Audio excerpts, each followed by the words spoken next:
ভারী বৃষ্টিতে বেড়েছে নদ নদীর পানি, কয়েক জেলায় বন্যার পূর্বাভাস। সিরাজগঞ্জে যমুনার ভাঙনে বিলীন নানা স্থাপনা। কুতুবদিয়ায় 2 লাখ মানুষের জন্য একটি স্বাস্থ্য কমপ্লেক্স, নেই প্রয়োজনীয় ডাক্তার, নার্স ও ল্যাব সুবিধা। গাজায় আরো 30 ফিলিস্তিনিকে হত্যা, গেল 2 সপ্তাহে বাস্তুচ্যুত প্রায় 2 লাখ মানুষ, বলছে জাতিসংঘ।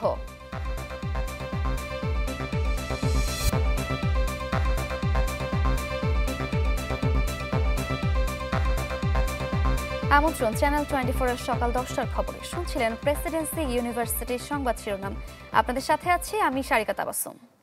বঙ্গোপসাগর সৃষ্ট গভীর নিম্নচাপের প্রভাবে দেশের নদ নদীর পানি বেড়েছে। এতে কয়েক জেলায় স্বল্পমেয়াদী বন্যা হতে পারে বলে জানিয়েছে বন্যা পূর্বাভাস ও সতর্কীকরণ কেন্দ্র। গতকালের টানা বৃষ্টি আর অস্বাভাবিক জোয়ারে পটুয়াখালীর গলাচিপায় 150 মিটার বাঁধ ভেঙে পড়ে। লোকালয় ও ফসলের জমিতে ঢুকে পড়ে পানি। দুর্যোগপূর্ণ আবহাওয়ায় বিদ্যুৎ সংযোগ বিচ্ছিন্ন হয়ে পড়ে উপকূলবাসী। ভোলার ঢালচর, চর নিজাম, কজিরচর, চর কুকরিমুকরি সহ অন্তত 10 এলাকা প্লাবিত হয়ে দুর্ভোগের লক্ষাধিক মানুষ। বরগুনাতেও ক্ষতিগ্রস্ত হয়েছে হাজারের বেশি ঘরবাড়ি।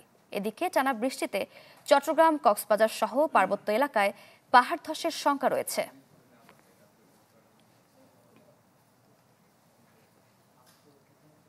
সিরাজগঞ্জ সদরে যমুনা নদীতে পানি বৃদ্ধি পাওয়ায় ভাঙন দেখা দিয়েছে ভাটপিয়ারি গ্রামে। এতে আতঙ্কে নদী পাড়ের মানুষ। কয়েক সপ্তাহ ধরেই ভাঙন শুরু হয় এই গ্রামে। এরপর কিছুটা থামলেও গত 2 দিনের টানা বৃষ্টিতে আবারও শুরু হয়েছে ভাঙন। এখন নদীর স্রোত আঘাত হানছে পশ্চিম পাড়ে নদীর পুরাতন তীর রক্ষা বাঁধে। ভাঙন রোধে জিওব্যাগ ফেলছে পানি উন্নয়ন বোর্ড। এলাকাবাসী বলছে, ভাঙন অব্যাহত থাকলে আসছে বর্ষায় হুমকিতে পড়বে বন্যা নিয়ন্ত্রণ বাঁধ ও ভাটপিয়ারি, সিমলা, পাঁচঠাকুরি সহ বেশ কয়েকটি গ্রাম। তাই দ্রুত কার্যকর পদক্ষেপের দাবি তাদের। শুকনো মৌসুমে নদীতে এত পানি হয়, এত ভাঙে, আমার জীবনে কখনো দেখি নাই। ভাঙনই থামতেছে না। পানি উন্নয়ন বোর্ডের কাছে অনুরোধ জানাই অতি দ্রুত এই কাজগুলো যেন করে দেয়, যাতে আমরা ভালোভাবে এখানে বসবাস করতে পারি। পালিয়ে যাওয়ার আগে দেশের কোষাগার খালি করে দিয়ে গেছে আওয়ামী লীগ সরকার। প্রবাসীদের সমর্থন ও রেমিটেন্স না পেলে উঠে দাঁড়াতে পারত না বাংলাদেশ। টোকিওতে বাংলাদেশ দূতাবাসে আয়োজিত প্রবাসী বাংলাদেশিদের সঙ্গে এক মতবিনিময়ে একথা বলেন প্রধান উপদেষ্টা ডক্টর মোহাম্মদ ইউনূস। বলেন, প্রবাসীদের সমর্থন ও সহযোগিতা না পেলে উঠে দাঁড়াতে পারত না বাংলাদেশ। দেশকে বাঁচিয়ে রেখেছে রেমিটেন্স, ঋণ পরিশোধ করা হচ্ছে প্রবাসী আয় থেকে। সেখানে তাদের বিভিন্ন প্রশ্নেরও উত্তর দেন প্রধান উপদেষ্টা। এর আগে ডক্টর মোহাম্মদ ইউনূসকে সম্মানসূচক ডক্টরেট ডিগ্রি দেয় জাপানের সোকা বিশ্ববিদ্যালয়।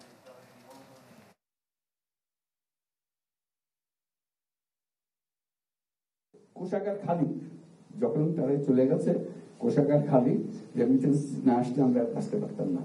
ব্যাংক খালি, ব্যাংকে সব টাকা নিয়ে চলে গেছে, কাজে ব্যাংক খালি, সবকিছু খালি। তো সেই দুর্যোগের অবস্থা থেকে আমরা আস্তে আস্তে আসছি। আপনাদের সমর্থন না পেলে, আপনাদের এই সাহায্য না পেলে বাংলাদেশ উঠে দাঁড়াবার কোনো সুযোগ ছিল না। এখন উঠে দাঁড়িয়েছে, আপনাদের এই সমর্থন আরো লাগবে, যাতে করে যত কিছুর কথাগুলো বললেন সেগুলো যেন সুন্দরভাবে আমরা করে ফেলতে পারি। এদিকে 4 দিনের জাপান সফর শেষে দেশে ফিরছেন প্রধান উপদেষ্টা ডক্টর মোহাম্মদ ইউনূস। জাপানের স্থানীয় সময় সকাল 11টা 20 মিনিটে জাপান ত্যাগ করেন প্রধান উপদেষ্টা ও তার সফর সঙ্গীদের বহনকারী বিমানটি। সফরের প্রথম দিন নিক্কি ফোরামের ফিউচার অব এশিয়া সম্মেলনে যোগ দেন প্রধান উপদেষ্টা। এরপর জাপানের প্রধানমন্ত্রী শিগেরু ইশিবার সঙ্গে দ্বিপক্ষীয় বৈঠক করেন তিনি। সফরে জাপানের বিভিন্ন পর্যায়ের অনুষ্ঠানে অংশ নেন প্রধান উপদেষ্টা। দুদেশের মধ্যে 6টি সমঝোতা স্মারক সই হয়, যার অধীনে অনুদান হিসেবে বাংলাদেশকে মোট 1.063 বিলিয়ন মার্কিন ডলার প্রদান করবে জাপান। গেল 28 মে 4 দিনের সফরে জাপান যান প্রধান উপদেষ্টা ডক্টর মোহাম্মদ ইউনূস।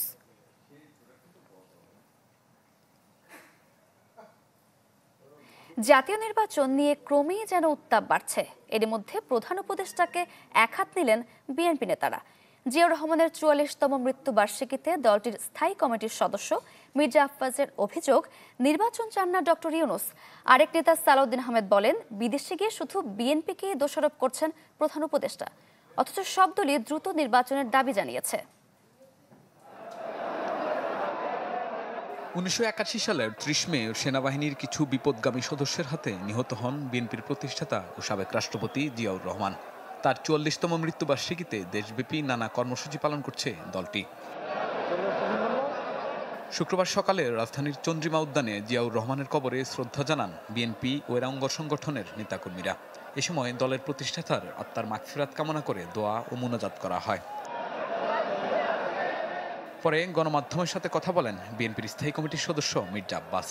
অভিযোগ করেন নির্বাচন নিয়ে বিএনপিকে অহেতুক দোষারোপ করা হচ্ছে। আদতে প্রধান উপদেষ্টা নিজেই চান না দেশে নির্বাচন হোক। দেখলাম ইউনূস সাহেব জাপানে বসে বিএনপি সম্পর্কে বদনাম করছেন। একটু লজ্জাও লাগলো না দেশের সম্পর্কে বিদেশে বসে বদনাম করতে। তিনি বললেন একটি দল নির্বাচন চায় আর আমরা বলতে চাই একটি লোক নির্বাচন চায় না, সে হলো ইউনূস, একটা ইউনূস। এদিকে রাজধানীর খামারবাড়িতে দলের প্রতিষ্ঠাতার মৃত্যুবার্ষিকীতে দুস্থদের মাঝে ত্রাণ সামগ্রী বিতরণ করে ঢাকা মহানগর উত্তর বিএনপি। এ সময় সালাউদ্দিন আহমেদ বলেন সমস্ত জাতি নির্বাচনের জন্য অপেক্ষমান, তাই ডিসেম্বরের মধ্যে নির্বাচন এমন রোডম্যাপ ঘোষণার আহ্বান জানান তিনি। সমগ্র জাতি একটি সুষ্ঠু সুন্দর নিরপেক্ষ নির্বাচনের জন্য অপেক্ষমান, এটা ওনার বোঝা উচিত এবং খুব শীঘ্রই একটি সুনির্দিষ্ট রোডম্যাপ প্রদান করবেন নির্বাচনের মধ্যে, আগামী ডিসেম্বরের মধ্যে জাতীয় সংসদ নির্বাচন অনুষ্ঠানের লক্ষ্যে। কথা একটাই পরিষ্কার, যে সমস্ত সংস্কার এবং বিচারের কথা বলা হচ্ছে এগুলো চলমান প্রক্রিয়া। বাংলাদেশের গণতন্ত্র, উন্নয়ন আর অগ্রগতি রুখে দেওয়ার জন্য জিয়াউর রহমানকে হত্যা করা হয়েছে বলে মন্তব্য করেন বিএনপি নেতারা।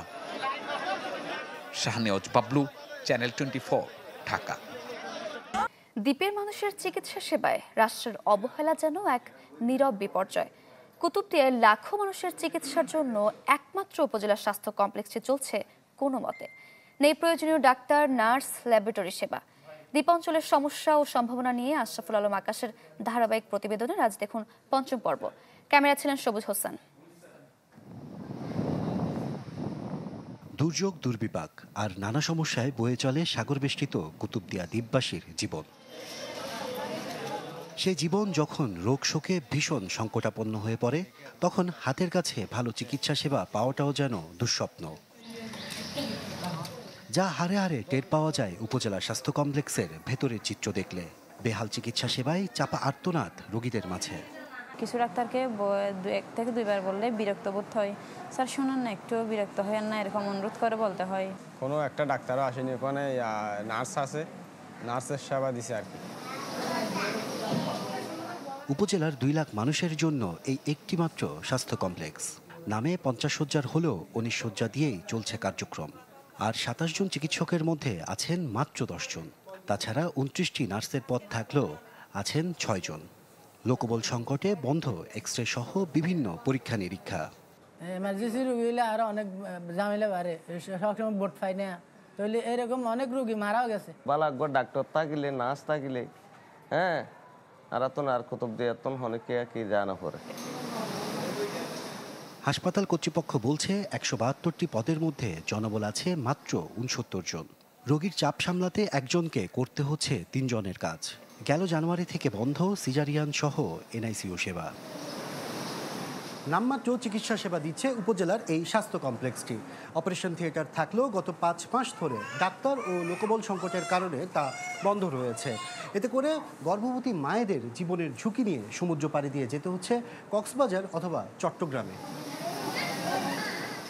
ইমার্জেন্সিতে অনেক খারাপ পেশেন্ট আসে, তখন আমাদের ওয়ার্ড ফেলে সম্পূর্ণ মানে ওখানে গিয়ে কাজ করতে হয়। সেই সময় ওয়ার্ডেও অনেক পেশেন্ট খারাপ হয়ে যায়, তখন দুদিকে সামলানো আমাদের আরও বেশি কষ্ট হয়।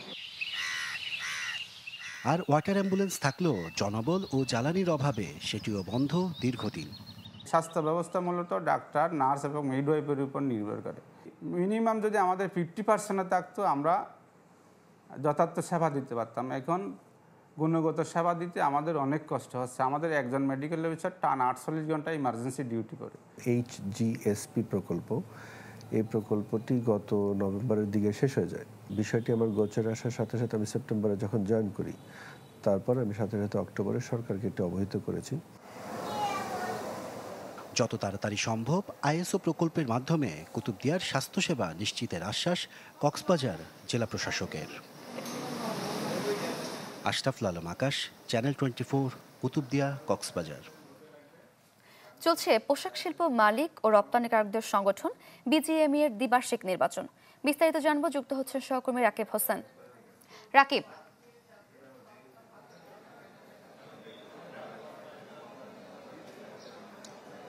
সারিকে সকাল 8টা থেকে ঢাকা রেডিসন ব্লু এবং চট্টগ্রামের রেডিসন ব্লুতে একযোগে এই নির্বাচন শুরু হয়েছে এবং বিজিএমের যে ভোটাররা আছেন এইবারের নির্বাচনে কিন্তু 1864 জন ভোটার ঢাকা এবং চট্টগ্রাম মিলিয়ে তারা কিন্তু ভোট দেওয়া শুরু করেছেন। সকাল থেকে যেই প্রার্থীরা তারা কিন্তু কেন্দ্রে অবস্থান করেছেন এবং যে ভোটাররা তারা ধীরে ধীরে আসতে শুরু করেছেন।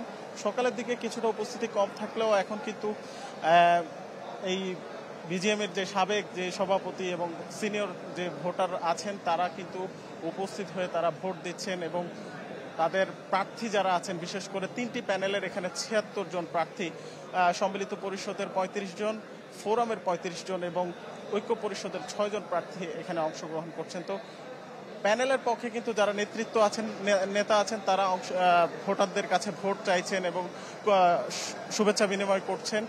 আর অন্যদিকে কিন্তু আইন শৃঙ্খলা বাহিনী আমরা দেখতে পাচ্ছি যে এখানে আইন শৃঙ্খলা বাহিনী খুব সতর্ক অবস্থানে আছে, উপরে কিন্তু সেনাবাহিনীর অবস্থান আছে এবং নির্বাচন কমিশনের পক্ষ থেকে খুব সতর্ক অবস্থানে রাখা হয়েছে। এখানে কিন্তু কোনো ধরনের বহিরাগত ব্যক্তিকে ভেতরে ঢুকতে দেওয়া হচ্ছে না। শুধুমাত্র ভোটার যিনি তার পরিচয় দিয়ে তিনি ভোট কেন্দ্রে প্রবেশ করে তার ভোট প্রয়োগ করে বের হয়ে যেতে হচ্ছে এবং ভোট কেন্দ্রের ভেতরে কোনো ধরনের কিন্তু বিশৃঙ্খলার সুযোগ রাখা হয়নি। আমরা একটু আগেই কিন্তু সম্মিলিত পরিষদের যিনি সভাপতি, ওই প্যানেলের সভাপতির সাথে কথা বলেছি। তিনি বললেন যে আনন্দ ঘন পরিবেশ যেটাকে বলে নির্বাচনী আমেজ, সেই আমেজটা কিছুটা ঘাটতি রয়েছে।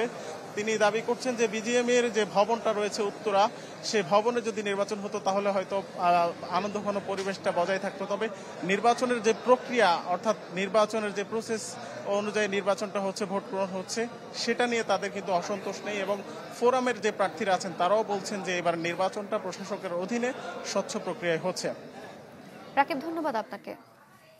দর্শক, বিজিএমই এর দ্বিবার্ষিক নির্বাচন চলছে, সেখানকার খবর জানাচ্ছিলেন সহকর্মী রাকিব হোসেন। একটা বিরতি নিচ্ছি, ফিরছি একটু পরে, সাথেই থাকুন। আবারও আমন্ত্রণ সকাল 10টার খবরে। মৌলভীবাজার, হবিগঞ্জ, ফেনী ও খাগড়াছড়ি সীমান্ত দিয়ে আরও 78 জনকে পুশিন করেছে ভারত। ভোরে মৌলভীবাজারের জুড়ি ও কমলগঞ্জ উপজেলার সীমান্ত দিয়ে শিশুসহ 29 জনকে ঠেলে পাঠায় বিএসএফ। পরে তাদের আটক করে বিজিবি। আটককৃতদের জুড়ি ও কমলগঞ্জ থানায় হস্তান্তর করা হবে।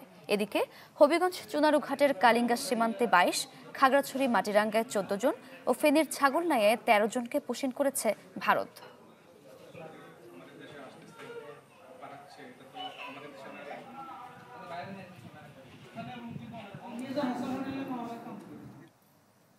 সময় হল আরেকটি বিরতির, ফিরছে একটু পরেই, সাথেই থাকুন।